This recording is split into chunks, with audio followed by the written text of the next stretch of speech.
ដំណើរជីវិតផ្សងព្រេងរបស់ព្រានព្រៃដែលជាធម្មតាពួកគេតែងតែដើរស្វែងរកសត្វព្រៃនៅក្នុងព្រៃមិនថាព្រៃរាក់ព្រៃជ្រៅព្រៃតូចឬក៏ព្រៃធំនោះទេចង់ដឹងថាតើព្រានព្រៃនៅក្នុងសាច់រឿងនេះជួបប្រទះនឹងអ្វីខ្លះសូមប្រិយមិត្តទៅស្ដាប់ទាំងអស់គ្នាស្វាគមន៍ប្រិយមិត្តអ្នកស្ដាប់យើងចូលមកកាន់កំណត់ត្រាទី99របស់អាស័យទេពជាបន្តទៀតថ្ងៃនេះយើងនឹងទៅស្ដាប់អំពីព្រានព្រៃ2នាក់ដែលនៅក្នុងសាច់រឿងនេះគឺជាសាច់រឿងមួយនៅក្នុងសាច់រឿងដ៏ច្រើនរបស់ព្រានព្រៃមុននឹងស្ដាប់សាច់រឿងនេះសូមឲ្យប្រិយមិត្តជួយចុច like និង subscribe ឲ្យadmin ម្នាក់មួយផងខ្ញុំបាទសូមអរគុណទុកជាមុនយើងចូលទៅកាន់សាច់រឿងរបស់យើងដូចតទៅនៅក្នុងស្រុកខ្មែររបស់យើងគឺមានព្រៃឈើជាច្រើនកន្លែងដែលសម្បូរទៅដោយសត្វព្រៃនិងធម្មជាតិផ្សេងៗដែលបានបង្កើតឡើងដោយភពផែនដីរបស់យើងប៉ុន្តែដោយឡែកព្រៃនៅក្នុងស្រុកខ្មែរខ្ញុំក៏មិនសូវដឹងច្បាស់ដែរថានៅតំបន់ណាសម្បូរសត្វព្រៃច្រើននៅជាងតំបន់ណានោះគ្រាន់តែក្នុងសាច់រឿងនេះគឺគេនិយាយអំពីតំបន់មួយដែលស្ថិតនៅភូមិភាគខាងលិចគឺនៅជាប់ជាមួយនឹងជើងភ្នំដងរែករបស់យើងនេះឯងដែលសម្បូរទៅដោយភ្នំហុំព័ទ្ធហើយជាតំបន់មួយដែលជាព្រំប្រទល់ជាប់នឹងតំបន់ប្រទេសសៀមហើយព្រៃឈើនៅទីនោះក៏សម្បូរទៅដោយសត្វព្រៃចម្លែកជាច្រើនដែលជាធម្មតាគឺយើងមិនដែលឃើញហើយរឿងខ្លះមានអ្នកជឿរីឯអ្នកខ្លះទៀតក៏គាត់មិនជឿប៉ុន្តែបើសិនជាអ្នកទាំងអស់គ្នាដែលធ្លាប់ជួបរឿងនេះសិតតែដឹងហើយថាការដែលដើរបាញ់សត្វនៅក្នុងព្រៃគឺជួបប្រទះនឹងអ្វីខ្លះនោះអ្នកដែលបរបាញ់សត្វតែងតែមានជំនឿហើយពួកគាត់មិនដែលប្រមាថទៅលើរឿងអ្វីមួយដែលពួកគាត់មិនអាចមើលឃើញនឹងភ្នែកទទេបានជាពិសេសគឺជាអាចកំបាំងនៅក្នុងព្រៃឲ្យតែពេលចូលទៅដល់ក្នុងព្រៃពេលណាពួកគាត់តែងតែជឿជាក់ថានៅក្នុងព្រៃគឺមានម្ចាស់ចាំថែរក្សាគ្រប់ពេលវេលាមិនថានៅទីកន្លែងណានោះទេដំណំក៏នៅតែមានពាក្យប្រកែប្រកាន់ក៏នៅតែមានការធ្វើខុសដោយមិនបានសុំនៅត្រង់ចំណុចណាមួយក៏នៅតែមានអ្នកប្រកាន់ហើយអាចកើតមានបញ្ហានឹងរឿងចម្លែកគ្រប់ពេលវេលាទាំងអស់ព្រានទាំងពីរនាក់ដែលបានចូលទៅក្នុងព្រៃមួយនៅក្បែរតំបន់ជាប់ជើងភ្នំដងរែកគឺមានឈ្មោះថាព្រានឈុំហើយនិងព្រានឈួនឈ្មោះទាំងពីរនេះគឺជាឈ្មោះដែលបានដាក់ឲ្យនៅក្នុងសាច់រឿងប៉ុន្តែឈ្មោះពិតសូមមិនបញ្ចេញនោះទេឈុំហើយនិងឈួនគាត់គឺជាអ្នករាប់អានគ្នាក្នុងឋានៈពួកគាត់គឺជាព្រានព្រៃដូចគ្នារស់នៅក្នុងភូមិជាមួយគ្នារីឯផ្ទះវិញក៏មិនឆ្ងាយពីគ្នាប៉ុន្មាននោះដែររំលងគ្នាប្រហែលជា 4-5 ផ្ទះតែប៉ុណ្ណោះដោយពូឈុំហើយនិងពូឈួនគាត់តែងតែបបួលគ្នាចូលទៅក្នុងព្រៃតែ2នាក់តែប៉ុណ្ណោះបើចូលព្រៃលើសពី2នាក់គឺគាត់មិនទៅទេព្រោះគាត់មិនចូលចិត្តភាពអ៊ូអរនៅក្នុងព្រៃឡើយគាត់គិតថាការបរបាញ់សត្វនៅក្នុងព្រៃមិនចាំបាច់ត្រូវការគ្នាច្រើនលើសពី2នាក់នោះទេព្រោះអីបើទៅគ្នាច្រើនពេកអាចថាវារញ៉េរញ៉ៃនិងផ្ដល់ភាពមិនល្អពេលដែលចូលទៅដល់ទីកន្លែងណាមួយព្រោះថាមនុស្សច្រើនអាចរំខាននិងមានភាពល្អកកច្រើនពេលដែលធ្វើអ្វីមួយតែងតែចំទាស់ហើយមិនយល់ស្របទៅនឹងគំនិតរៀងខ្លួនដូច្នេះហើយទើបពួកគាត់ សម្រាប់ចិត្តថាចូលព្រៃតែពីរនាក់នៅវេលាយប់មួយដែលជាយប់មានអាកាសធាតុល្អខ្យល់បក់រវិចរវិចរីឯពន្លឺព្រះច័ន្ទក៏រះបំភ្លឺឡើងធ្វើឲ្យបរិវេណនៅក្នុងព្រៃមើលទៅមិនសូវងងឹតប៉ុន្មានទេព្រោះអីមានពន្លឺព្រះច័ន្ទរះកំដររាត្រីធ្វើឲ្យបរិវេណនៅក្នុងព្រៃភ្លឺល្មមអាចមើលគ្នាឃើញយប់នោះព្រានឈុំក៏បានបបួលព្រានឈួនដែលជាមិត្តសម្លាញ់នឹងគ្នាណែអាឈួនយប់នេះឯងទៅដើរលេងជាមួយនឹងអញនៅក្បែរជើងភ្នំដងរែកយើងនេះទេព្រោះអញគិតថានៅទីនោះសម្បូរសត្វច្រើនហើយយើងចូលឲ្យជ្រៅបន្តិចទៅហើយនៅរាត្រីយប់នេះខែភ្លឺល្អណាស់មិនចាំបាច់ភ័យរឿងងងឹតមើលសត្វមិនឃើញនោះទេគឺជាយប់13 14កើតទៅហើយពន្លឺព្រះច័ន្ទពិតជាបំភ្លឺបានល្អណាស់តើឯងទៅជាមួយនឹងយើងដែរទេពេលនោះគាត់ក៏បានឆ្លើយតបថាមិនអីទេខ្ញុំទៅអន្តើព្រោះថាពួកយើងគឺជាព្រានព្រៃ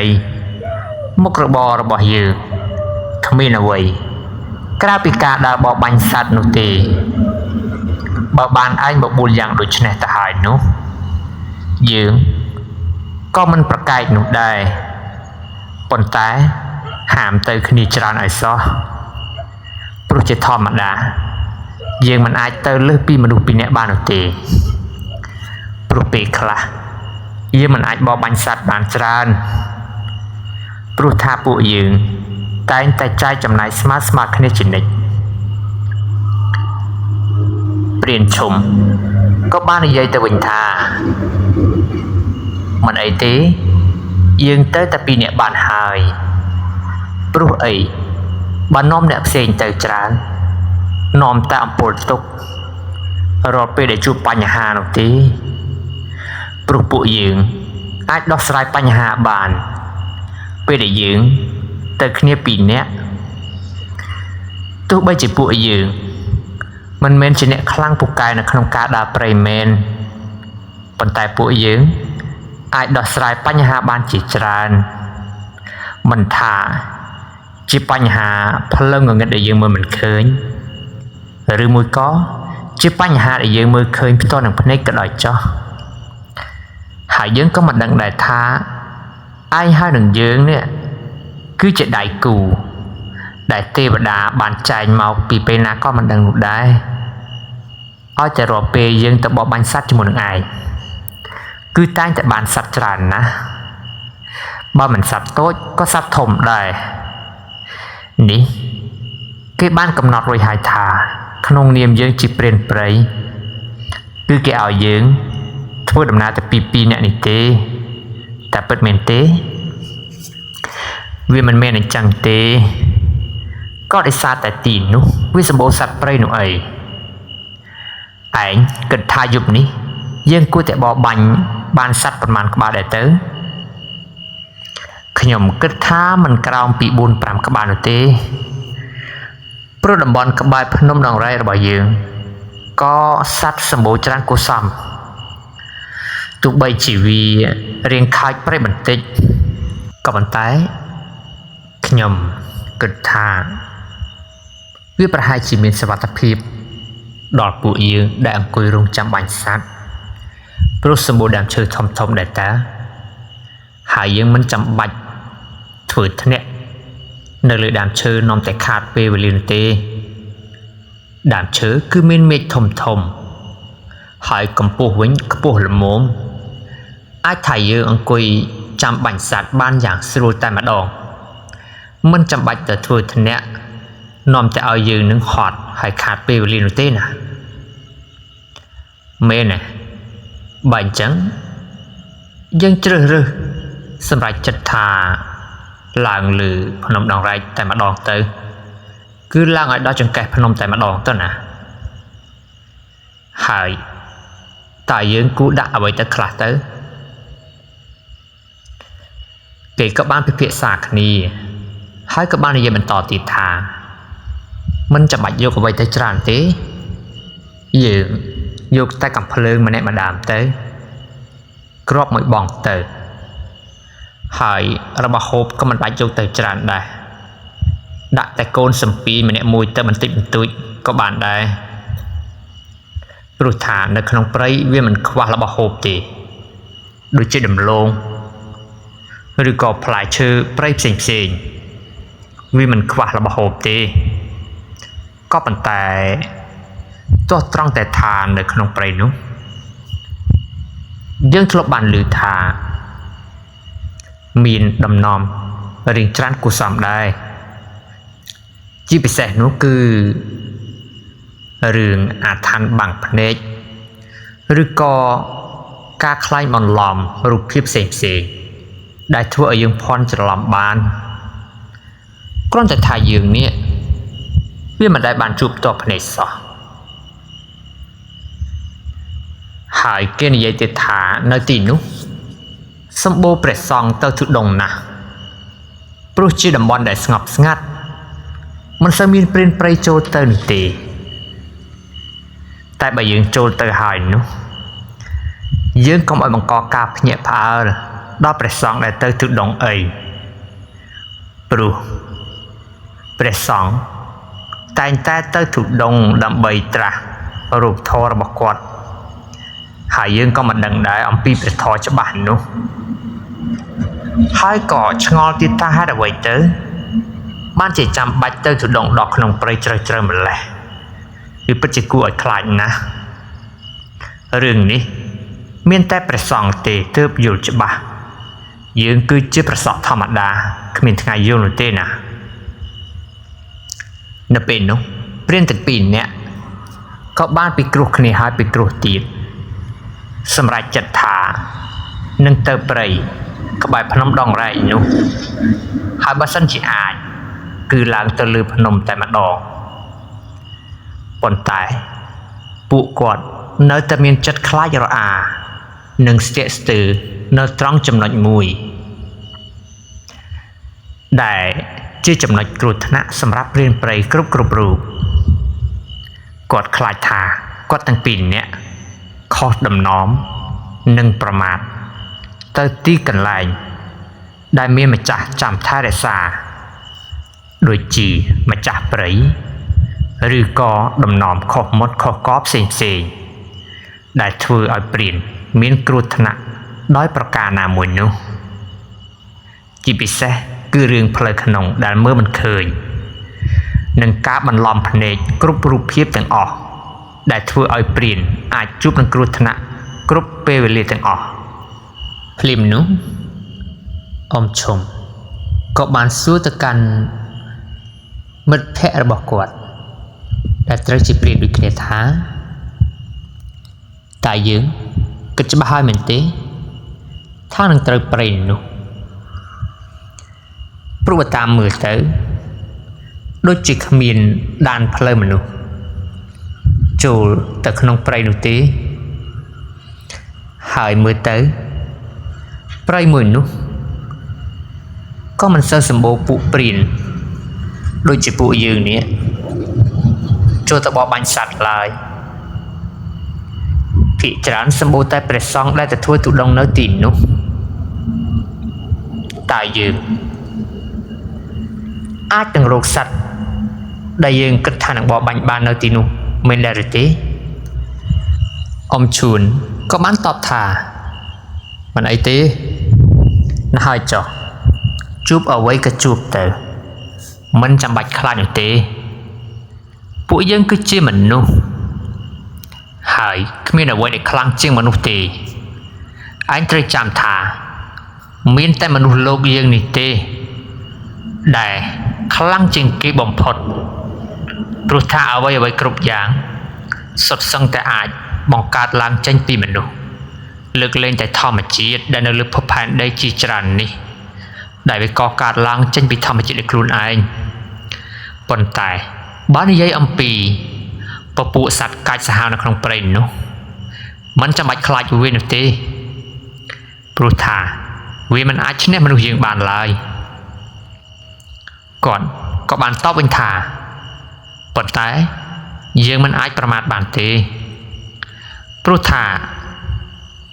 ប្រភេទសត្វដែលកាច់សាហាវនេះវាអាចនឹងវាប្រហារយើងបានគ្រប់ពេលវេលាទាំងអស់គ្រាន់តែថាវាមិនចង់ជួបយើងតែប៉ុណ្ណោះព្រោះថាបើវាជួបយើងហើយវាអាចនឹងសួយរកចំណីមិនបានក៏ថាបានដែរហើយជាពិសេសនោះគឺពួកខ្លាដែលវាមិនប្រាថ្នាចង់ជួបមនុស្សលោកយើងនោះទេជាពិសេសនោះគឺព្រានព្រៃនេះឯងដែលជាសត្រូវសួរពូជរបស់វាតែម្ដងណាហើយចោះណាមិនចាំបាច់គិតច្រើនទេយើងទៅបបបាញ់សត្វជួបសត្វអ្វីបាញ់សត្វនឹងទៅមិនចាំបាច់ខ្លាចហើយក៏មិនចាំបាច់ខ្វល់ដែរព្រោះថាយើងគឺជាអ្នកប្រមាញ់ស្រាប់ទៅហើយណាដើម្បីកុំឲ្យខាតពេលវេលាយូរពួកយើងឆាប់ទៅរៀបចំអីវ៉ាន់ទៅនឹងអាចបានចូលព្រៃឆាប់បានត្រឡប់មកវិញ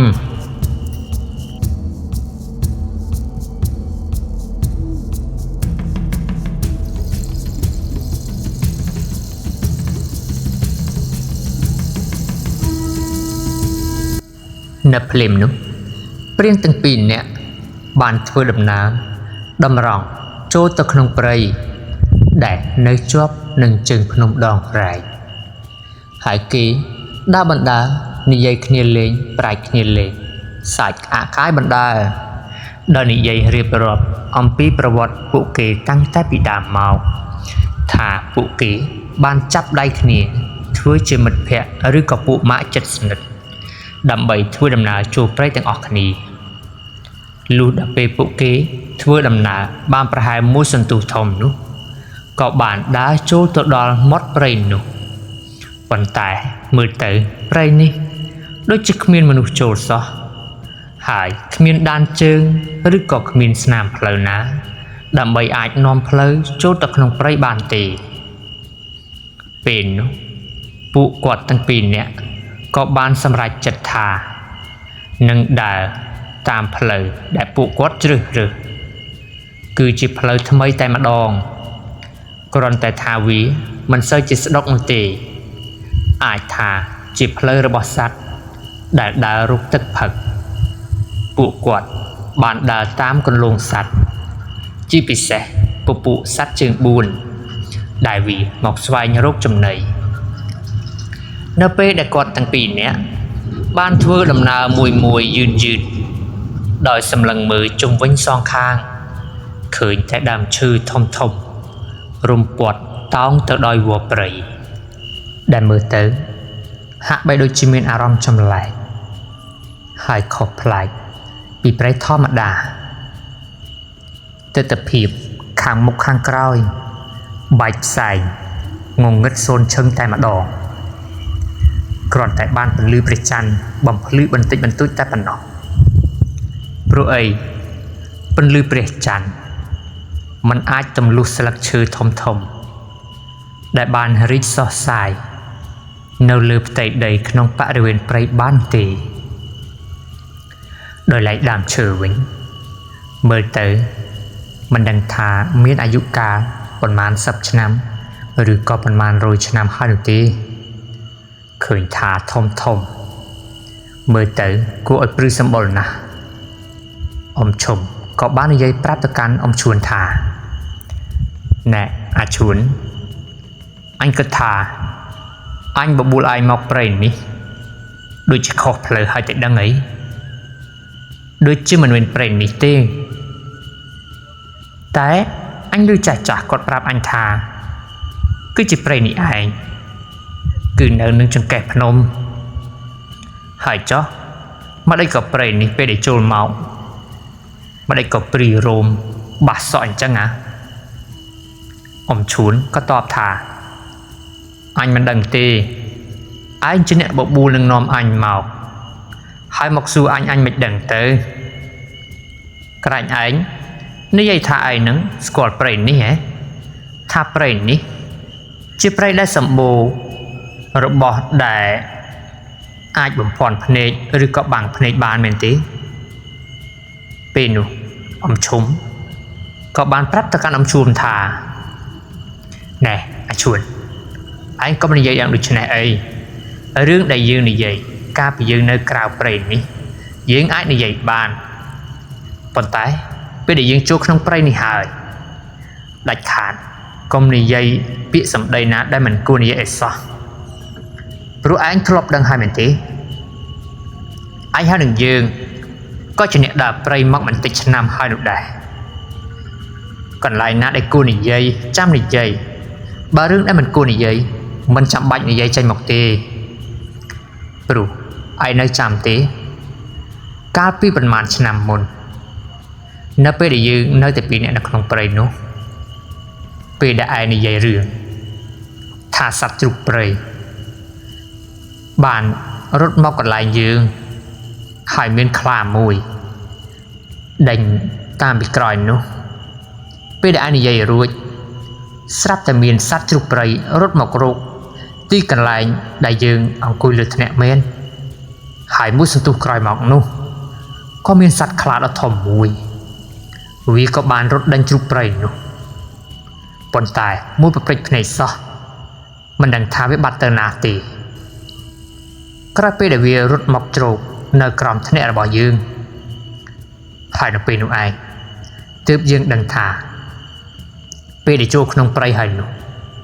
ham này dây ở đây phải đa để cha lúc ta này dây thả cứ về mọc tạm mót nè ai đừng tí chẳng tí ấy hãy cho ai ní cực thả phụ dương ní về nấu mình nè mình tí dương sắp ta chỉอายุ xài chiên chích hà ta hơi hai miền rừng ở đây khá tới đây giờ mà đại chụp nó không phải nữa hà nó hai chọc chắp tục thả phải ní cứ chỉ phải để phụ dương mình đại bàn chủ so hai có chắp tục thả vi chỉ vật mày mùi xem ra phụ dương hai có chỉ bắt bị sao là mày mùi xem ra pin phải phụ dương chẳng pin nẹp hỏng cho nó hai anh kịch thả nâng râu ông cùi nó lựa đam chơi na thông thông để ai ông cùi chăm bánh sát ban nơi tì nà tới biển nó ông chùm có bàn tọp tất cả ông chuồn thả tọp dường xạ đa từ một bình tĩnh tiệt tơ ai thá năng khơi đam chơi thông thông bà sân chỉ mình đam chơi nà miền mịch bái sạc hạ thông mùi cắt từ từng phần nó tin nu ai tha chỉ cần lại để bỏ bánh sạch bản tràn trên cây cho tí bầm phật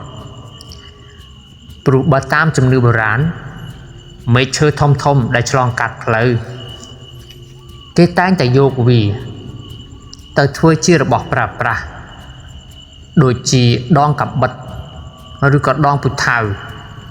ní con ta chia chấm nư nẹ phùm để dương luôn hơi tập nó nè còn tái dương mình đang thả nẹ phùm nó là mòn xính cái kết định dương đã được ở tê hỏi mấy chư xà khả để bán cướp đàn đọp cho lòng cắt lớn chả chắc con ba này dây tiệt thả bà sân chỉ dương ông cùi nơ lườn nu hỏi ông cùi rong trăm bánh sạch rồi có bỏ bánh sạch thòng thống rồi có tôi ở đây cứ viết rồng mình nâng bàn khỏi tràn rồi thả tin nu biết bây đôi chị ẩn tệ đã tiện tiền và phụ sạch ai đây cho lòng cắt tin nu hình chẳng ta anh vô cho bà rồi nữa bên nu ông chuồn có bán tọp thả anh đăng pi bắp tùm lọp tùm niêm bờ ràn còn bà để ta với anh là ổn na bất chiประสานนะได้บ้านanhช่วยจะมัดแพะให้หนังปุมะจิตสนัดจมูกหนังคณีไอ้ทัสมอสมะหายปุยืงมีนคณีแต่ปีเนี่ยก็แต่ปันเนาะนายจ้อนะยืงก็ท่าดามเชื่อขังมุกนี้คือเวลาบังพอดหายไอ้เคยเตะ cứ bị miền mây thòng bay xà khả chlong cắt phơi còn pua pra hai chữ buôn pram mệt viết là mồm xăm cua ta hài mị viết cả thòng đài dương pin nè ông coi lơ ví chắc bà chỉ vì mặt bạn ông tê hài còn pua bẩn đi viết có ai cà phê ông bị sạch cách xã hào đôi chỉ khi mà chọn như vậy tí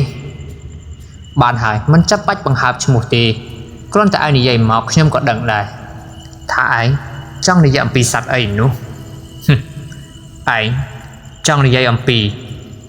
class mol mình tí mình chăm bạch như vậy bị việt tí pro than nó không phải nè community pra hai chỉ vì đại bụi ở bắt ta hơi nè nó hai cho tao hiểu đã đầm rong tôi một tiệt tới nó bên nữa cọt đà mình toàn đào đàm chơi được hò nơi chụp ngài pra hai chi mà rồi pi rồi mà tiết en no bật tài quạt ban sầm lần khơi pi chụp ngài bắt ta hơi pro tha đàm chơi nữa vì miền tầm hồng thông khẳng nè hỏi ai thá vì thông chừng kê nơi không prey cái bài nữa nó pe để quạt ban đào tầm một tiệt sắp ta khơi bồ rò chầm nè mình nè cầm pung tay ông cùi rụt vồ hai nâng chiếc đầm lông nơi tam chừng nồng nục nè bên nút ông chuồn có bán xua thà nè chùng ta nơi không prey chơi dạng đi ta hỏi dục tiết ta mi manu ena một ông quỳ rô của chỉ đầm lô nó không prey từng căn đại giúp mình chấm anh cứ đi ăn tí ông chồng có bán gì thà nè công tôn ao kết bất định đã ấy bro ai thà trên nệm phù nợ các bài prey này chạy đắng bro ấy chứ mình đăng tì tha nợ các bài prey này miền phùm đại kê ruột nơi đại được ót ai tha nệm phùm đại quạt một rụng vô rút đầm lông tụm này bị cá thuê chấm cá phải thả ban pro ấy bộ quạt rồi vôจะช่วยจำการในปีไงอาจท่าหลังนี้หรือก็ยุบผู้กดก็เฉลี่ยหมอกโรคในปียุบแต่ดังปนตายโดยที่มันซ้อมหัดพอซะหายเมื่อตื้อรูปเรียงระบบกดโดยจีmình men chi mình nu đại này các bài phun này tí mới cho xóa quát lòng quên hại mà đây có quát bài khăn đã bố dương chăng về nu ông chuồn có bán số tiền nè chồng cũng review ấy tỏ dương chắp đã từ một tiết tới bút thả mấy căn thể dục hai nào về nu có thằng pin nè có đa khu piti nụ tử đôi mình ban này dây hào rột bồ rò chầm nà chỉ đầm lông nụ tì nợ bền nụ quát có ban thua đầm na đầm ròng tàu đàm trừ đai chơi cô đá bỏ quạt đầm bậy ăn quỷ chăm bó bánh sắt chứ mình tỏ tiền nợ bền để đá tới sắp ta khơi bệt sòng mũi ong đại lục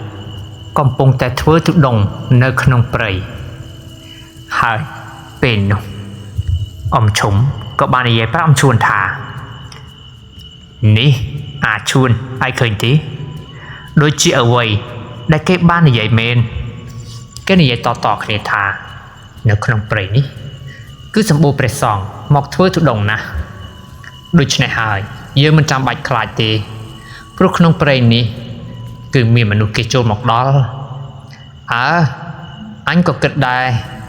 ไปเด็กเคยประสานหมกทั่วทุกดงแบบนี้ยังเป็นจะมีอารมณ์สบายรีนะเพราะไอ้เรียงทูตรงเหมือนติดได้มีมนุษย์โจมขนมปลายนิบานให้ขมิ้นปัญหาป่าปอลโดยประการนามนุโดยเฉพาะบ้านในท่าขนมปลายนี้คือเป็นเจ้าสวัสดิภีพายสำหรับผู้ยืงนะกำต้นสสไอยืงมันต้นดังฉบับตีจำมือถาตาหยุบนี้ไปเรียงบอบันสัตว์แต่อาจมีเรื่องให้ดาวยุ่มไล่การล้างได้หรือตีปรุธารดองไปเรียงดาบไรนุเวตันจะมีปัญหาบันติบันตุยการล้าง มันท่าจะเรื่องโตจะเรื่องถมตีไอ้กำต้นอาเมืองงี้สถานการณ์ไอ้ซ่อนนะต่อยืงมันจำใบเติมคานประสองได้กำปงจะช่วยทุดงตีปรุทันโลกคือมีกิจการงี้ระบาดโลกรีไอยืงจังทั่วไว้ก็จะเรื่องระบาดยืงเตอกำอ้อยจะปากปีคณิตเตอร์บานห้อยนะ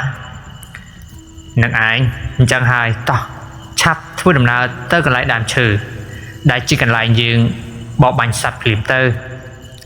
ตีนี้ไอ้เมื่อเตอร์ตำนงนะชบ้านนายุบนี่สัตว์หนังดาวมอกที่กันไล่นี่จะมันฆ่าหนูตีโปรตีนนี้คือจะเพลย์จำนาวเจ้าตัวโรคโอไฮโอก็เนกใบพนมนี่ไอ้โปรธาตามพนมกันไล่คลาวิเมียนดอกตึกหายกันไล่คลาเตียนน้องก็วิเมียนทะลกตึกทมปปุสัตว์เจียงบูนฉบับน่ะนึ่งหมกโรคผักตึกนาตีนี่แต่มาดองหายมือเตอร์ดันเชิญนี้เป็นเจตจำนงเหม็นเต้นหายดันเชิญเด็กกอดตั้งปีในอังกุยนุคือนั่นมันง่ายอังปีเป็นซองทั่วทุดงปนมานุตีจำง่ายประหายเจียงมรอยมาแต่ปนนอปนแต่ปะบริเวณในขนมปรายคือเมื่อคืนนี้มันเคยอยู่เตปีเด็กกอดดาวตลอดดามเชิญก็กำบังบัดเป็นซองได้อังกุยทั่วทุดงนุบ้านใหญ่เต๋อขนมปรายจำง่ายละโมคือซึ่งแต่ทาเมื่อคืนนี้มันเคยลายปลุกสดกคลังนะนั่นเป็นหนูพวกก็ตั้งปีนี้ก็มันบ้านเรียบจ้องเอาไว้จานตีปลุกทาเมเชอร์ก็มีนสลับคือพวกกวดหลังเต้าอังกุยเลยเมเชอร์นุหายรงจำออยเป้เวลีหมอกดอหนึ่งบอกบัญซัดใต้มาดองเต๋อ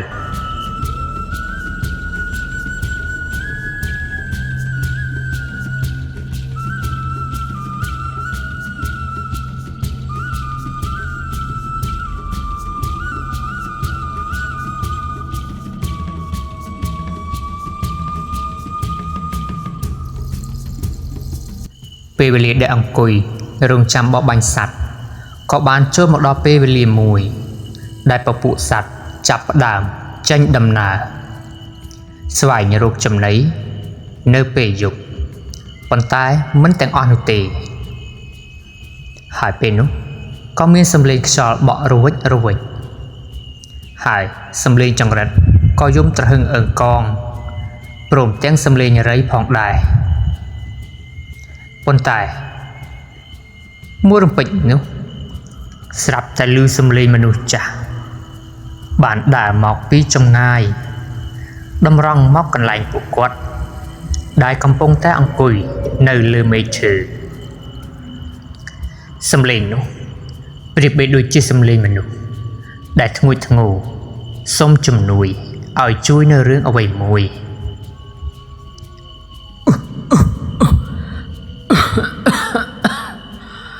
โอ้ยช่วยพอง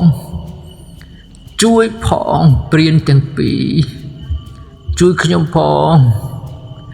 ขยมคือเจเนจิดำลงรู้ในภูมิกบายเปรย์นี่ขยมวงเวียนเปรย์รู้เพลย์เติบเตะมันเคยเตะส้มช่วยขยมเอาขยมบานตลบเติบเตะวิ่งพองโอ้ขยมจ่ายขยมหมกดาวรุกถนำหนึ่งโรควัวดำใบอยู่แต่ดำตึกผักปนไตยุบงงเงินเปกขยมกวงวินในขนมเปรย์นี่ส่งเปลี่ยนตั้งปีช่วยขยมพอง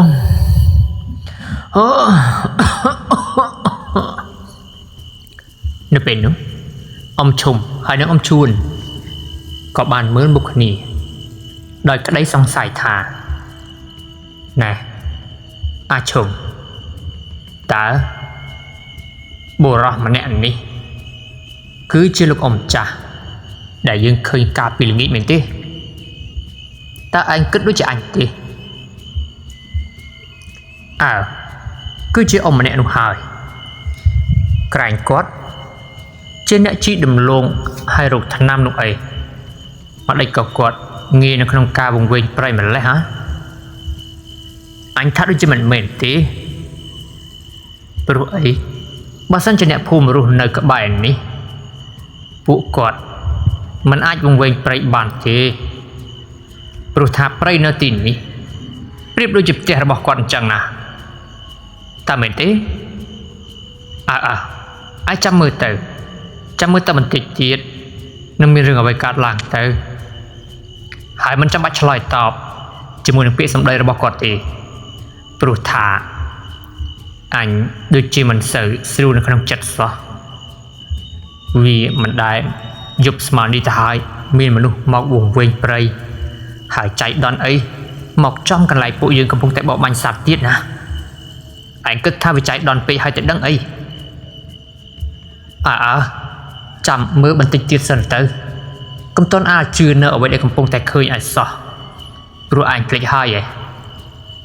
ព្រៃនេះគឺជាព្រៃអាថ័ន្តអាចមានរបស់អ្វីម្យ៉ាងឬក៏ច្រើនយ៉ាងដើម្បីមកបំភាន់ភ្នែកយើងណាពេលនោះអ៊ំឈុំហើយនឹងអ៊ំឈួនក៏បានសម្លឹងមើលដោយទុកមុខមើងម៉ាត់ហើយរំពៃមិនដាក់ភ្នែកនោះទេ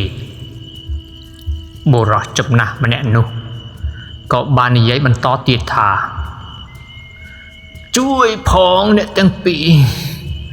ហេតុអីក៏មិនឆាប់ចុះមកជួយខ្ញុំផងខ្ញុំស្រេកទឹកណាស់មានទឹកទេឲ្យខ្ញុំសុំទឹកផឹកបន្តិចមកខ្ញុំអត់បានផឹកទឹកអស់រយៈពេលជិត1ថ្ងៃទៅហើយដោយសារតែវង្វេងព្រៃអ្នកទាំងពីរជួយខ្ញុំផងពេលនោះគ្មានសំឡេងឆ្លើយតបពីព្រានទាំងពីរនាក់នោះទេបុរសចំណាស់ម្នាក់នោះក៏បានដើរបន្តិចម្ដងដោយរាងកាយទ្រុឌទ្រោមរបស់គាត់បានដើរ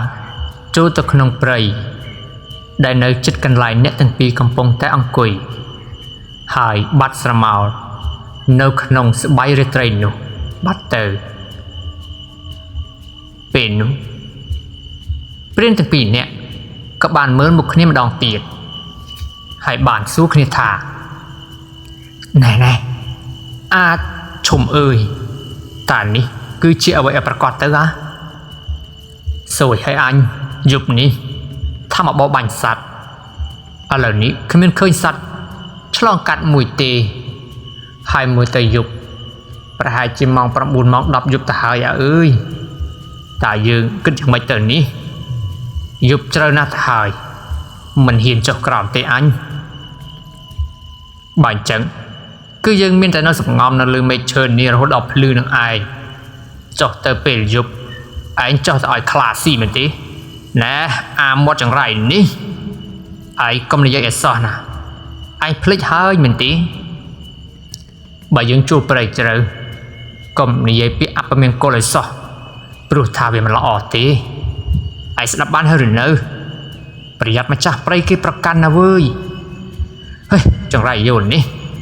ពិតជាសួយមែនមកជួបរឿងចម្លែកយ៉ាងដូចនេះទៅវិញតោះណាស់ហើយចោះយើងចាប់ទុកថាបរិះម្នាក់នោះគាត់គឺជាមនុស្សទៅចោះ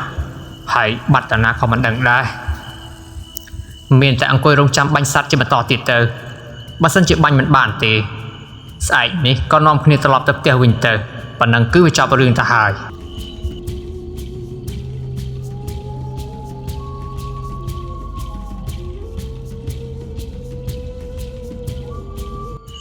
បានប្រហែលជាមួយសន្ទុះធំនៅពេលនោះសំឡេងសត្វស្លាបមួយវងក៏បានផ្អើលហើយចេញពីទីនោះពិតជាចម្លែកនិងប្លែកខុសពីធម្មតាពិតមែនរីឯសំឡេងពួកសត្វចង្រិតហើយនឹងសំឡេងរៃវិញក៏ស្រាប់តែបាត់យំមួយរំពេចតែម្ដងពេលនោះព្រានទាំងពីរនាក់ក៏បាននិយាយគ្នាខ្សឹបទៀតថាណែអាជុំតើឯងមានចម្លែកដូចអញទេហើយដើម្បីក៏ស្ងាត់ឈឹងខ្យល់ក៏គ្មានបន្តិចដែរ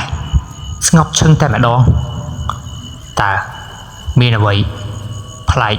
តម្រង់មករកយើងទៀតហើយតែដឹងអីឯងប្រុងប្រយ័ត្នខ្លួនឯងមែនទេណាប្រហែលជាអញ្ចឹងមែនហើយ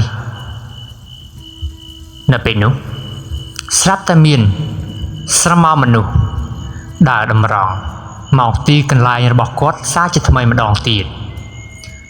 ដោយមើលឃើញព្រាព្រីលនៅក្រោមពន្លឺដែលចាំងជះចេញពីព្រះច័ន្ទ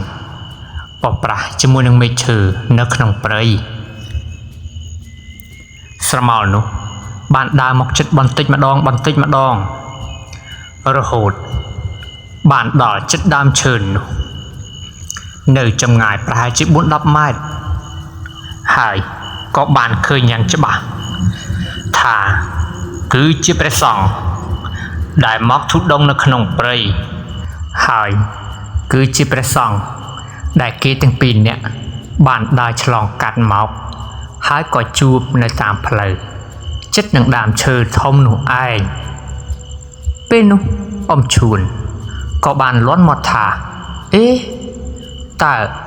ព្រះសង្ឃអង្គនេះគឺជាព្រះសង្ឃដែលយើងជួបកាលពីល្ងាចមិញមែនដែរទេអាឈុំឯងឃើញដូចអញដែរទេអ៊ំឈុំក៏បានតបថាមែនហើយអាឈួនគឺជាព្រះសង្ឃដែលមកទុដងនៅក្រោមដើមឈើ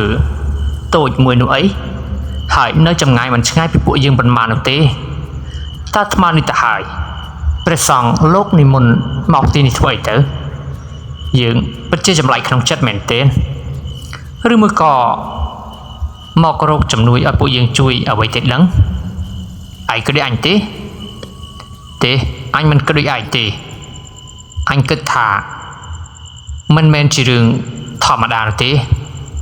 ហើយវាក៏ជារឿងដែលខុសប្រក្រតីណាស់ព្រោះថាពេលយប់បើព្រះសង្ឃនិមន្តមកធ្វើទុដងនៅក្នុងព្រៃលោកមិននិមន្តដើរផ្ដេសផ្ដាស់ទេនេះបើតាមអ្វីដែលអញធ្លាប់ដឹងណាគឺដូចជាមិនស្រួលទេអាឈុំឯងឆាប់រកវិធីដោះស្រាយភ្លាមទៅអញគិតថាប្រហែលជាអាសន្នមករកពួកយើងហើយវើយនៅភ្លាមនោះព្រះសង្ឃអង្គនោះក៏បានងើយសម្លឹងទៅមើលព្រានទាំងពីរដោយទឹកមុខចងគំនុំហាក់បីដូចជាធ្លាប់ស្គាល់គ្នាពីពេលណាមកអញ្ចឹងភ្លាមនោះព្រះសង្ឃក៏ញញឹមដាក់ព្រានទាំងពីររួចក៏សើច